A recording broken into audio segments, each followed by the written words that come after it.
بسم اللہ الرحمن الرحیم۔ السلام علیکم۔ اسحاق بن ابراہیم موصلی کے والد سے منقول ہے کہ ایک مرتبہ خلیفہ ہارون رشید اور جعفر بن یحییٰ برمکی حج کے لیے روانہ ہوئے۔ میں بھی ساتھ تھا۔ جب ہم مدینہ منورہ پہنچے تو جعفر بن یحییٰ نے مجھ سے کہا کہ تم میرے لیے کوئی ایسی لونڈی تلاش کر سکتے ہو جو حسن و جمال اور ذہانت میں بے مثال، نغمہ گنگنانے میں با کمال اور انتہائی باادب ہو۔ میں نے کہا کوشش کرتا ہوں کہ ایسی لونڈی کہیں مل جائے۔ چنانچہ میں ایسی صفات کے حامل لونڈی کی تلاش میں لگ گیا۔ بالآخر مجھے معلوم ہوا کہ فلاں شخص کے پاس ایسی لونڈی مل سکتی ہے۔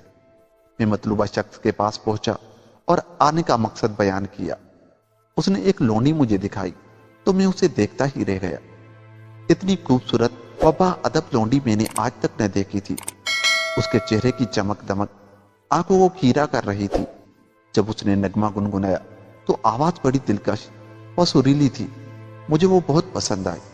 میں نے اس کے مالک سے کہا بتاؤ اس کی کیا قیمت لوگے؟ مالک نے کہا میں ایک دام بتاؤں گا اور اس سے ایک پیسہ بھی کم نہ کروں گا۔ میں نے کہا بتاؤ؟ کہا 40,000 دینار۔ میں نے کہا ٹھیک ہے، یہ لونڈی ہماری ہو گئی۔ تم کچھ انتظار کرو، میں رقم کا انتظام کرتا ہوں۔ کہا ٹھیک ہے، یہ لونڈی تمہاری ہے، تم رقم لے آؤ۔ چنانچہ میں جعفر بن یحییٰ کے پاس آیا اور کہا جیسی لونڈی آپ کو مطلوب تھی وہ مل گئی ہے۔ اس میں وہ تمام صفات بدرجہ اتم پائی جاتی ہے جو آپ نے بتائی تھی۔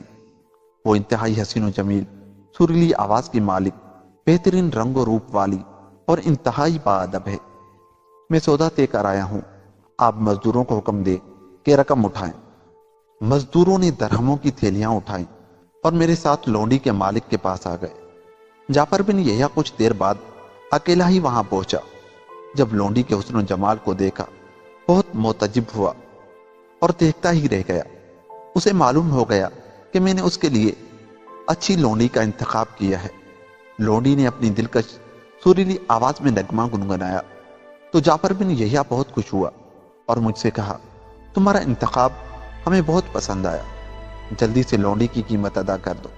میں نے مالک سے کہا یہ پورے 40,000 دینار ہے، ہم نے ان کا وزن کر لیا ہے، اگر تم چاہو تو دوبارہ وزن کر لو۔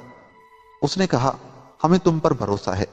جب لونڈی نے ہماری گفتگو سنی تو اپنے مالک سے کہنے لگی میرے سردار، یہ آپ کیا کر رہے ہیں؟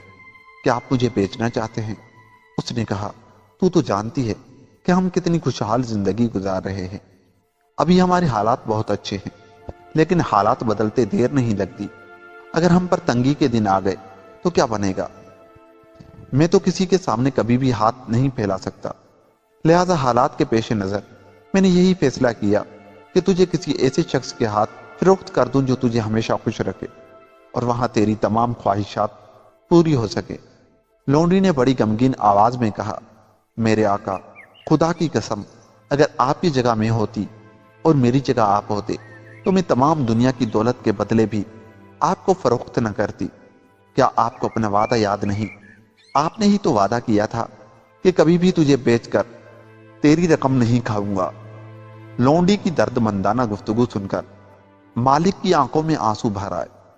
اس نے روتے ہوئے کہا تم سب گواہ ہو جاؤ کہ یہ لونڈی اللہ کی رضا کے خاطر آزاد ہے۔ اب میں اس سے نکاح کرتا ہوں اور میرا گھر اس کا مہر ہے۔ جب عقد نکاح ہو گیا تو جعفر بن یحییٰ نے مجھ سے کہا چلو واپس چلتے ہیں۔ میں نے مزدوروں کو حکم دیا کہ تمام رقم واپس لے لو۔ جعفر بن یحییٰ نے کہا نہیں، خدا کی قسم، اب اس رقم سے ایک درہم بھی واپس نہیں جائے گا۔ پھر لونڈی کے مالک کی طرف متوجہ ہو کر کہا یہ تمام رقم تجھے مبارک ہو، اس سے اپنی اور اپنی نئی منکوحہ کی ضروریات پوری کرو۔ یہ کہہ کر جعفر بن یحییٰ نے ہمیں ساتھ لیا اور 40,000 دینار وہیں چھوڑ کر واپس چلا آیا۔ دوستو، یہ ہے نکاح کی برکت۔ نکاح کی برکت سے اسے وہ لونڈی بھی مل گئی اور لونڈی کی رقم بھی۔ اسی لیے گناہ سے بچیں اور نکاح کریں۔ ملتے ہیں کسی ایسی ہی ویڈیو کے ساتھ۔ جاتے جاتے ہمارے چینل کو سبسکرائب کر لیں۔ تب تک کے لیے خدا حافظ۔